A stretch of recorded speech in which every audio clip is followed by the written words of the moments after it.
to see you. Good to see you again. Hi, Kristi. Jeffrey, good to meet you. Nice to see you again. Kyle. Kristi, good to see you. Hi. David. Thank you. Hi. Kelly, nice to meet you. Just get you a little off in person. Yes, ma'am. Yeah, good to see you. Good afternoon, everybody. Thank you so much for being here. Today we wanted to gather and talk about all of the excellent work that these officers behind us are doing every single day to make America safe again. It's been about 6 months now since President Trump has come into office as President of the United States. And as you know, he has a mandate from the American people to clean up our streets, to help make our communities safer, and has given me the job of focusing on Homeland security. And how we do that is that we focus on making sure that we're not only securing our border each and every day, knowing who's coming into this country and who should not be coming into our country, but also the illegal criminal aliens that we have on our streets, getting them out. And getting them out before they perpetuate more crimes and create more victims out of our families that live in our communities. Today I wanted to focus on some of the work that's being done here in Florida, specifically in Tampa by these officers behind me. And I wanted to call on all the American people to support our law enforcement officers. What we're seeing across the country is unspeakable as far as the increase in violence against those who are upholding the rule of law. Listen, under President Trump's administration, there is no more winners and losers. There is the rule of law, and the law is applied equally to everybody. Every single individual in this country will be treated fairly, and we will uphold our law because that is what the American people asked for. We have, since President Trump has been in office, arrested over 286,000 illegal aliens. We have also recognized that 70% of those individuals have had criminal charges convicted. They were convicted of them, or they have them pending against them. By far, we have focused overwhelmingly day after day after day on bringing in the worst of the worst and getting them off of our streets. Those are the murderers, the rapists, the pedophiles, those who would perpetuate child pornography. They would traffic drugs and traffic our children and use violence against them. Notably, we have arrested 600 known or suspected terrorists off of our streets. And we've arrested over 2,700 known members of the Tren de Aragua gang and gotten them out of the United States of America. I want to give you a few examples today of the good work that's been done here in Florida and specifically here in Tampa as well. In March, ICE Tampa arrested a 27-year-old Guatemalan illegal alien who has a pending felony charge for cruelty towards a child. We also have, earlier this week, an illegal alien was arrested right here in Tampa for producing, possessing, and distributing child pornography. Listen to that, not just for possessing it, not just for distributing it, but also producing it and committing victims out of our children. On July 7th, HSI, Sarasota, and the Manatee County Sheriff's Office arrested a Mexican national with an outstanding warrant for sexual battery of a victim under the age of 12 years old. HSI Tampa also arrested a 24-year-old citizen of Qatar who has an Interpol red notice against him for child rape in his home country. A 35-year-old Venezuelan illegal alien had been previously arrested in New York City for assault with a weapon. In New York City, of course, they released him. Released him without any consequences, but ICE was able to take him into custody. HSI Tampa arrested him just here in June. We are bringing these individuals to bear for the consequences of the crimes that they have committed. Specifically, those that I addressed today are against our children and shows truly the deranged monsters that they are. This is what President Trump has committed to the American people. What I've committed to the American people as the Secretary of Homeland Security is that we will continue to go after these that would commit crimes and violence against our citizens. We'll get them off of our streets, and we'll do it as fast as possible so that families can sleep safely in their beds at night. We also recognize that child sex crimes are truly the worst crimes perpetuated by the worst and most evil individuals. These depraved monsters are on America's streets today. There are more of them, and they're out in our neighborhoods, and we will find them, and we will bring them to justice. Now, in front of me, you also see a table filled with paraphernalia, with drugs, with guns that were brought in and confiscated by these outstanding officers behind me and many others. We have 25 kilograms of cocaine, several firearms that were seized by our heroic DHS law enforcement officers over the last 2 weeks here in Florida. Yet, thanks to the courage of our ICE and HSI officers, these drugs will never be able to poison our families. They'll never be on the streets of our communities again, and these firearms will never be used to hurt an innocent citizen. They'll never be used to cause a parent to lose a child, or a father to lose a daughter, for a wife or a spouse to lose each other, or for a grandfather to never grow up never knowing their daughter or their granddaughter.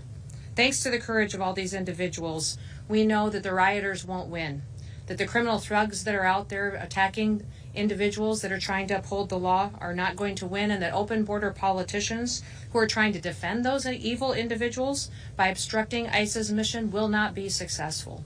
We will be stronger than they are. We will be bolder than they are. We will enforce the law, and we will bring justice to the United States of America.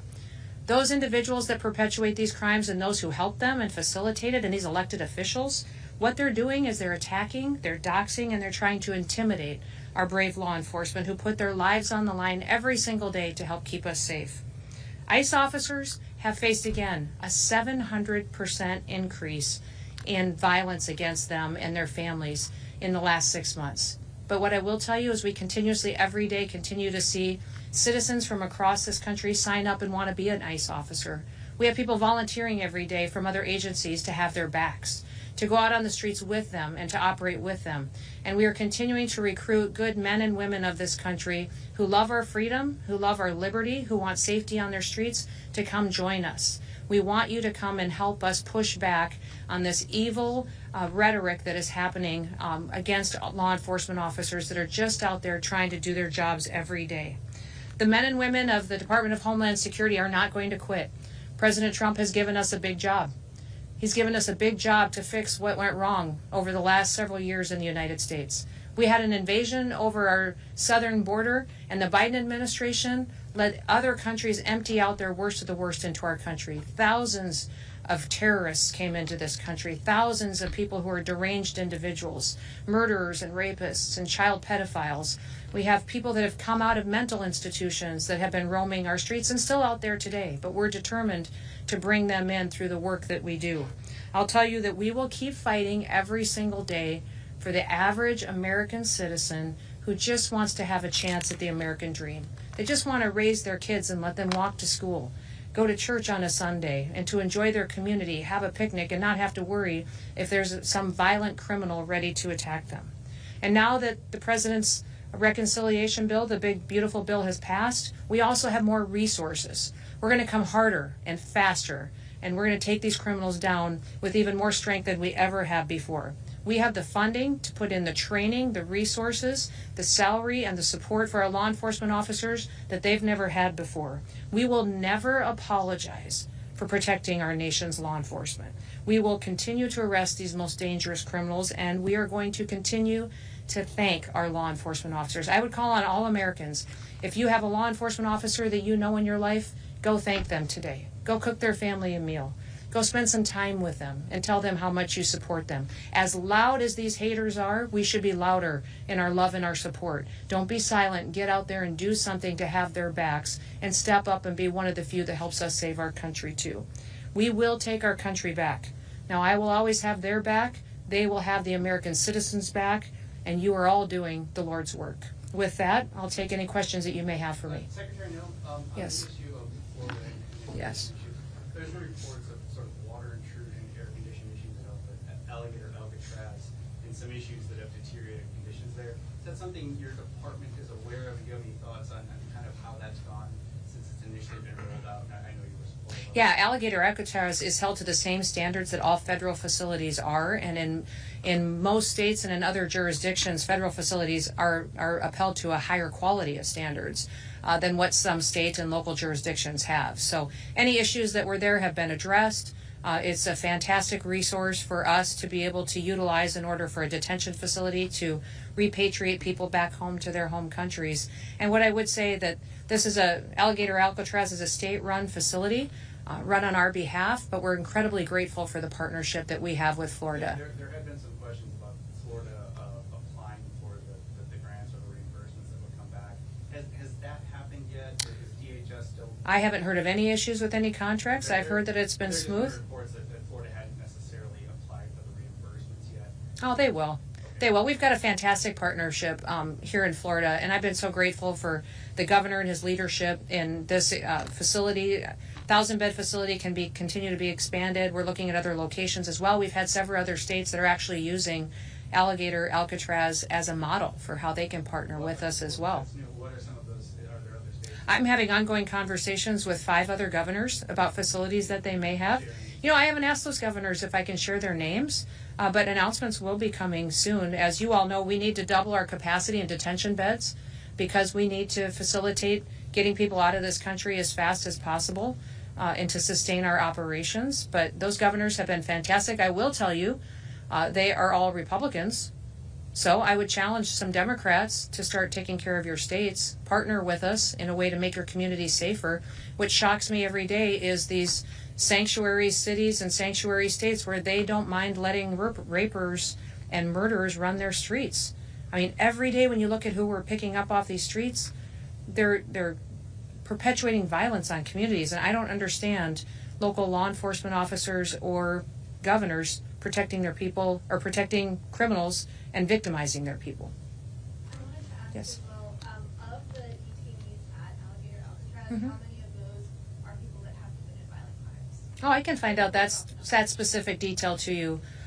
You heard me reference earlier that those that we have arrested so far since President Trump has been in office, that 70% of them are convicted or have pending charges against them. Many of them as well, beyond that, where they had final removal orders, which put them in that process for that. But we can get you specific details about Alligator Alcatraz if you'd like to. Again, and what I would tell you, it's a state-run facility. It's a first of its kind. It's a new model that we're going to be using going forward. But they have contracts with the federal government through the Department of Homeland Security and ICE that will be held to the same standards as all of our other detention facilities. I wanted to ask as well Sure. a little bit more about if there are any plans specifically at Alligator Alcatraz in terms of like flooding or hurricanes, that sort of thing, safety measures. All of the protocols have been in place to sustain any hurricane that would happen to occur to that area of the country, to that part of the state. That planning was put in before it was ever built, and we have those contingency plans laid out. And the federal government and the state government are in full partnership on that. Yes, ma'am. Hi, thank you so much. Yeah. When will we be able to track these individuals on ICE Locator as of right now? Which individuals did you want to track? For example, the individuals right behind you. Uh-huh. When Why will do you we- want to track them? Well, I want to see, if they ended up in Alligator Alcatraz or they ended up in Chrome. Or Oh, you're talking about, I thought you were talking about the officers. I think no. Oh, okay, good, thank you. Well, you can certainly, we can get you information if you want them. I have a folder here of people that we have picked up that have committed violent crimes against individuals in Florida, but even outside of Florida, that we can share with you. But we can keep their court processes as public as legally do. They're going through the due process right now and will face the consequences for their crimes, and then they will be returned to their home country. To never come back to the United States. But if there's a specific case you're interested in, I'll get that for you. President Trump has talked about worst of the worst Mhm. as being the people who have been the priority targets for immigration enforcement efforts. In places like Florida with such a large migrant community, the people you've highlighted today have crimes like you've mentioned, but what would you say as somebody who works day in, day out with the president to folks who may just be scared, who may not have committed a crime, who may be here legally but are still scared that they could be stopped by ICE or the police or whatever it may be? Yeah, I would tell them to go home. Go home before you get picked up, before you surround yourself with people who are perpetuating crimes. Don't hang out with gang members, cartel members. Don't be a part of a terrorist organization. If you are a good person, you shouldn't be breaking our laws, and you should self-deport. If they self-deport, we will buy them a plane ticket. We'll give them dollars when they land there. I have gone to 10 different countries and negotiated security agreements with those countries, with their presidents, so that when they land in their country, they may have loans for housing available to them when they land.